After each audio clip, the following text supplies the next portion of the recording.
आत्मा जो जन्मों जन्मों से नाना शरीर धारण करती आ रही है, क्योंकि इस आत्मा को अपने निज रूप की पहचान नहीं है, निज घर की पहचान नहीं है। जैसे भगवान कृष्ण ने कहा कि इसी कारण ये आत्मा शरीर बदलती रहती है, जैसे शरीर के लिए हम वस्त्र बदलते रहते हैं, आत्मा के लिए भी शरीर वस्त्र है और ये आत्मा भी शरीर बदलती रहती है। जम जम मरे मरे फुन जमे, बहुत सजाए प्या देश लम्हे, कादर करीम ना जाना जे तो तिल पीड़े जो कहानियाँ। कि ये chain of births and rebirths, it continues endlessly ever. लेकिन केवल और केवल ये पहलू नहीं है। भगवान कृष्ण ने ये भी बात कही है कि अगर आत्मा मुझ अविनाशी को मेरे असल रूप में जान लेती है तो वही आत्मा मोक्ष और मुक्ति की पात्र बन जाती है। मोक्ष और मुक्ति का मतलब कि वही जन्मना और मरना, शरीर धारण करना, उनसे निजात हासिल हो जाती है। तो इंसानी जन्म को जब जब भी जिसने पाया है उसके लिए सबसे अहम बात करने लायक यही मानी गई है। वेदों, शास्त्रों में, धर्म ग्रंथों में इसी का ही बयान है, यही जिक्र है कि अवर काज तेरे किते ना काम, मिल साध संगत भज केवल नाम। कि हे इंसान, इस मनुष्य जन्म को पाकर जो सबसे जरूरी लाजिम कार्य है, अगर वही अछूता रह गया तो फिर तेरी बात बनने वाली नहीं है। फिर तो मंद भागा है, तो एक खुशकिस्मत नहीं है।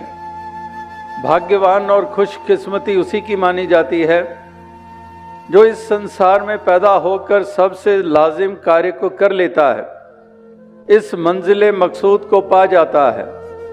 आत्मा के भेद मिट जाते हैं, आत्मा परमात्मा से जुड़ जाती है, आत्मा को अपने मूल की पहचान हो जाती है। इसी देही में रहते हुए अक्सर कहा जाता है ये देही तो बर्तन है, बर्तन टूटेगा, आत्मा परमात्मा से मिल जाएगी। अगर बर्तनों के टूटने से ही आत्मा परमात्मा से मिल जाती है, फिर तो कत्लो गारत करते रहो, डाके चोरियां डालते रहो, बर्तन तो उनका भी टूट जाता है, फिर तो वो भी बर्तन टूटा और आत्मा परमात्मा से मिल गई। ये बर्तन बीच में उस तरह से वो बर्तन नहीं है। अगर बर्तन है तो वो ढक्कन उसका माने हम कि जैसे गागर का ढक्कन है और वो ढक्कन अज्ञानता रूपी है। अज्ञानता हटेगी तभी अंतर बाहर का जल एक हो जाएगा। तो ही मोही मोही तो ही अंतर कैसा। इसी देही में रहते हुए कबीर जी ने प्राप्ति की। शरीर छोड़ जाने के बाद कोई गैबी आवाज में कोई आकाशवाणी नहीं की। इसी शरीर में रहते हुए यही लखता करने के बाद, यही बोध गुरु के चरणों में जाकर रामानंद जी की कृपा से ये बोध हुआ, तो फिर इसी देही में होते हुए जीवन काल में ही कह रहे हैं कि अब तो जाए चढ़े सिंहासन, मिले हैं सारंग पानी, राम कबीरा एक भय हैं कोई न सके पहचानी। अब कोई कहे कबीर को कि शरीर में हो, कहाँ पर राम कबीरा एक भय, कैसे शरीर में हो। तो ये शरीर में ही रहकर इस लोक में ही हमने परलोक भी संवारना होता है, जिसका सीधा सा नाता आत्मा के साथ है। तो आत्मा की भी हमने सोचना है, आत्मा के बारे में सोचना है। शरीर में क्योंकि विचरण करते हैं, केवल और केवल हमारा ध्यान शरीर की तरफ जाता है। इस शरीर को रिष्ट, इस शरीर को भोजन, इस शरीर को सुंदर लिबास, इस शरीर की सुंदरता, तो शरीर के तल तक ही हम रह जाते हैं और सारी उम्र बीत जाती है। अगर शरीर के तल तक ही रहना है, फिर तो 84 लाख योनियां भी तो शरीर के तल पर ही। भोजन वो भी, जितने भी योनियां जिसको हम कहते हैं, पशु कहते हैं, जानवर कहते हैं, पंछी कहते हैं, कीड़े मकोड़े कहते हैं, भोजन वो भी करते हैं। संतान उनके भी होती है, औलाद उनके भी होती है, भय वो भी खाते हैं, जन्मना और मरना उनके साथ भी जुड़ा हुआ है। तो फिर इंसान अगर तू भी उसी तल तक रहा तो फिर बड़े भाग्यमान नुष तन पावा। फिर इस पंक्ति का क्या मायना हुआ? ये क्यों कहा कि बड़े भाग्य की बात कि तुझे मनुष्य जन्म मिला है? ये मनुष्य जन्म भाग्य की बात इसलिए माना गया है कि ये तेरे लिए एक सुनहरी अवसर है, जिसको हम गोल्डन अपॉर्चुनिटी कहते हैं, कि एक सुनहरी अवसर है कि आत्मा का उद्धार हो पाए। शरीर की यात्रा तो कितनी जाएगी, ज्यादा से ज्यादा 100 साल। कहीं खबरों में मिल जाता है कि फलां इंसान फलां मुल्क में 120 बरस का होके संसार से रुखसत हो गया। इससे आगे कहाँ जाएंगे? लेकिन आत्मा की यात्रा कोई 40, 20, 100 साल की है नहीं है। जैसे कहा कि ये यात्रा आत्मा की कब से चलती आ रही है। तो इसलिए जिसका सबसे ज्यादा सोचना है उसकी तरफ ख्याल ही नहीं जाता है, और केवल शरीर और प्राप्तियां, उपलब्धियां यहीं तक अपने जीवन को सीमित रख देते हैं। तो इसीलिए महापुरुष संत जन इस पहलू की तरफ ये ध्यान दिलाते आ रहे हैं, जैसे आज भी सत्संग में दिलाया जा रहा था कि इंसान सोच गौर कर, मालिक ने तुझे सोचने समझने की ताकत दी है, लेकिन इस समझ का सही मायनों में इस्तेमाल कर ले और वो जागरूकता प्राप्त कर ले, आत्मा को नाता परमात्मा से जोड़ ले। और वो भी बताया कि ये संभव कैसे हो पाए, जब तक ब्रह्म ज्ञानियों का संग मिल जाए। जैसे वो भी पंक्तियां हम महापुरुषों के पढ़ते हैं कि कहे कबीर तब पाइए जब भेदी लीजिए साथ, कि जब भेदी मिल जाए तो तभी आसान हो जाता है कार्य। दुर्लभ साज सुलभ करी पावा। जो दुर्लभ है वो सुलभ कैसे हो, आसान कैसे हो? आसान तभी होगा अगर मीराबाई के लिए रविदास जी जीवन में आ गए तो आसान हो गया शाम के असली अविनाशी रूप को जानना। इसी प्रकार से ये दुर्लभ जो है प्राप्ति, ये हिस्से में अगर आ जाए तो इससे ऊंचे भाग्य क्या होंगे। ये जीवन का सबसे महत्वपूर्ण लक्ष्य पूरा हो गया, मंजिल मकसूद को पा लिया। इस मंजिल को ऐसा पाया कि यही निज घर की भी पहचान हो गई। वरना जिसको अपने घर की पहचान ना हो वो कहां कहां भटकता रहता है। तो जिसको अपने घर की पहचान होती है उसको भटकना नहीं पड़ता है, वो सीधा ही वहीं जाता है। इसी प्रकार से ये भटकन समाप्त हो जाती है इस आत्मा की, जब इसको अपने निज घर की, निज रूप की पहचान हो जाती है, जान जाती है कि यही मेरा मूल है, मैं इसकी अंश हूं। और जिस मूल को जाना, ये मूल अविनाशी भी है, ये अचल भी है, अजन्मा भी है, जिसको कोई बनाने वाला नहीं है, जिसको स्वयंभू कहा गया है, जो खंडित नहीं होता है, जिसकी कोई रंग नस्ल जाति नहीं है। तो जब ये जाना इसको इसके रूप में, जैसे अभी भी जिक्र हो रहा था, कुरुक्षेत्र के मैदान में भगवान कृष्ण के द्वारा अर्जुन को ये बोध कराया जाना, जिसके कारण वो 10 दिशाओं की तरफ नतमस्तक हो जाता है, उससे पहले क्यों नहीं हुआ? वो जब ज्ञान की चक्षु दिए जा रहे थे कुरुक्षेत्र के मैदान में, वो चक्षु प्राप्त करने के बाद क्यों चारों तरफ 10 दिशाओं की तरफ नतमस्तक हो रहा है?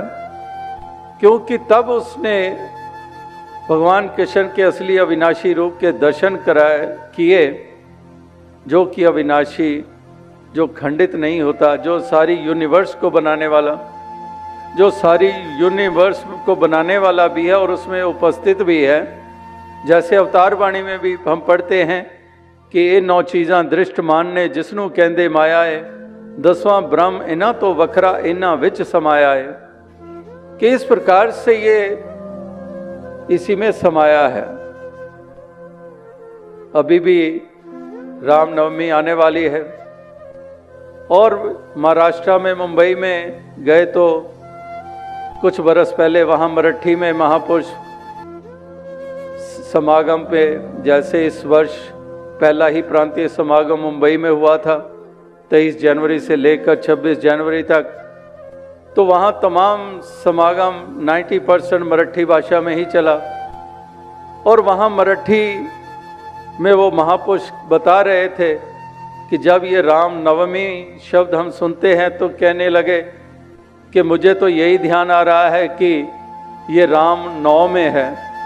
नौ मतलब वही ये 9 चीज़ां दृष्ट मानने जिसनों कहंदे माया है, यानी कि ये सारी कायनात में इसकी उपस्थिति, ये जो विराजमान है, जल थल मैयल पूर्या स्वामी सिरजनहार, जलस्थ हुई थलस्थ हुई जमी जमा के बिखे समस्त एक जोत है, जो ना कमती होती है ना बढ़ती होती है, एक समान रहती है। तो जब आत्मा ने अपने इस निज रूप को जान लिया तो साथ में ये भी बोध हो गया कि जिसकी मैं अंश हूं इसकी तो कोई जाति ही नहीं है। क्या परमात्मा की जाति है? अगर सूर्य की जाति नहीं है तो उसकी किरणों की जाति कहां पर आ गई?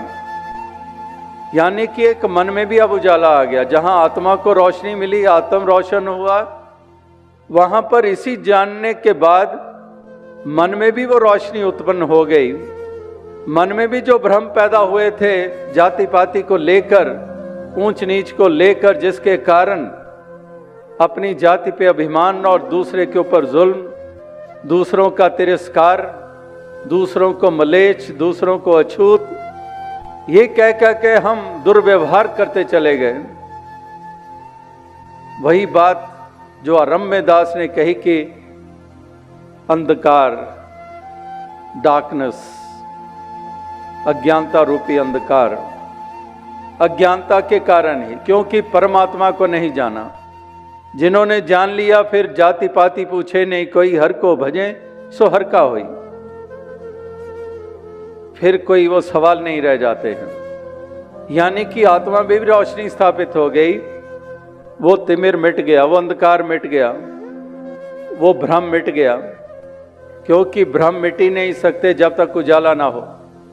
अगर उजाला ना हो तो रस्सी भी सांप है, अगर उजाला हो जाता है तो ठीक ठीक नजर आ जाता है ये तो रस्सी है। खामखाही मैं रात भर यहाँ मुंडेर पर खड़ा रहा, घर वाले भी फिक्र करते रहे कि आया क्यों नहीं, इतनी देर हो गई, सवेरा होने को है। और जब सूर्य की पहली किरणें पड़ी और वही इंसान माथे पे हाथ मारता है कि इस पगडंडी पर रात भर खड़ा रहा कि ये सांप आगे सरके तो जाऊं, दाएं भी पानी बाएं भी पानी, और किरणें पड़ी सूर्य की तो देखता है तो रस्सी है। यानी कि उजाला हुआ तो वो सांप की जो मान्यता मानी हुई थी कि ये सांप है, वो भ्रम तभी तो मिटा। और भ्रम ने उसको बंधन में डाला हुआ था, बंधन में ही तो था। बेशक उसके पाँव में कोई बेड़ियां नहीं थी, कोई पाँव में जंजीर नहीं थी, कोई पाँव में रस्सी से बांधा नहीं हुआ था कि वो आगे नहीं जा पा रहा है, कोई रस्सी कोई जंजीर नहीं थी, लेकिन फिर भी बंधन में। और बंधन का कारण भ्रम, और भ्रम का कारण अंधकार। तो इसीलिए महापुरुष कहते हैं कि मूल को पकड़ो, अंधकार मिटाओ। अंधकार अज्ञानता का मिटेगा तो भ्रम भी मिट जाएंगे, भ्रम मिटेंगे तो बंधनों से भी निजात मिल जाएगी। ये तेरे मेरे के सवाल, तोर मोर की जेवरी बट बांधा संसार, एक कबीरा क्यों बंधे जाका नाम आधार। फिर ये बंधनों से मुक्त हो जाते हैं, फिर वसुदैव कुटुंबकम वाली भावना स्थापित होती है। फिर सारी वसुधा के ऊपर बसने वाले सारे अपने हैं, ये मेरे ही हैं, ये मेरे परम पिता की संतान, ये भी है मैं भी हूं। माटी एक अनेक भांति कर साजी साजन हारे, ना किच पोच माटी के भांडे ना किच पोच कुम्हारे। कि यही कुम्हार है, यही कुम्हार ने ये रचना रची है। कुम्हार ने मिट्टी भी वही इस्तेमाल की है जो 5 तत्व हम कहते हैं कि 5 तत्व का पुतला है।